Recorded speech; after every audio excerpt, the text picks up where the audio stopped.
माँ सरस्वती जीभ पर कब बैठती हैं?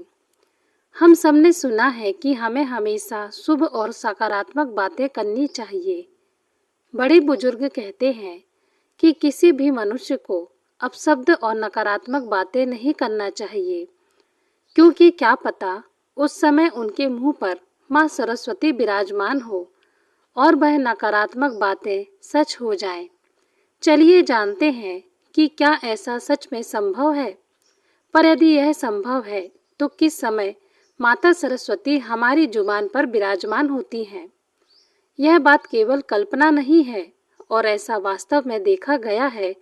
जैसा कि हम सभी जानते हैं, माता सरस्वती बुद्धि, ज्ञान और विवेक की देवी हैं। वह शब्द और माधुरी और विद्यादायिनी है। वीणा वादिनी सरस्वती ने ही सर्वप्रथम सृष्टि में स्वर भरे हैं। ऐसी मान्यता है कि माता सरस्वती से सर्वप्रथम सा स्वर की उत्पत्ति हुई और इसी वजह से संसार के सभी नदी और पक्षियों को आवाज मिली। यह एक लोकप्रिय मान्यता है कि पूरे एक दिन में 24 घंटे में एक समय ऐसा आता है जब प्रत्येक मनुष्य की जुबान पर माँ सरस्वती स्वयं विराजमान होती हैं।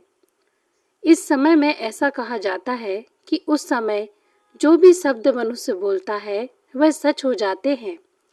धर्म पुराणों के अनुसार रात्रि 3:10 से 3:15 के 5 मिनट यह ऐसा समय होता है जो प्रत्येक मनुष्य की जुबान पर माता सरस्वती स्वयं होती हैं। पर आप सोचोगे, यह कैसे संभव है? इस समय तो कोई जागता ही नहीं है, तो इस बात का क्या आशय हुआ? लेकिन ऐसा नहीं है। यह वह चरम सीमा समय है जब हमें किसी भी परिस्थिति में किसी प्रकार के अपशब्द या नकारात्मक बातों का वर्णन नहीं करना है, लेकिन इसका असर प्रातः काल तक रहता है। इसलिए आपको प्रातःकालीन यानी कि सूर्योदय से पहले और सूर्योदय के कुछ समय बाद भी किसी प्रकार की अपशब्द और नकारात्मक बातों का वर्णन नहीं करना चाहिए। यदि आप किसी के लिए बुरा कह रहे हैं तो वह सच हो सकता है, किंतु वही नकारात्मक शब्द पुनः लौटकर वापस आपके ही पास आते हैं।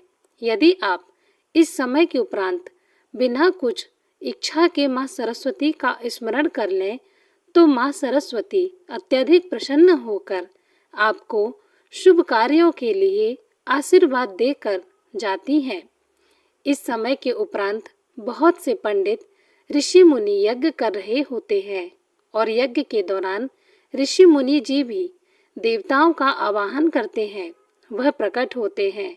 आप भी माँ सरस्वती का आशीर्वाद चाहते हैं तो आप भी सुबह ब्रह्म मुहूर्त पर उनको याद करें और मनवांछित फल की प्राप्ति करें।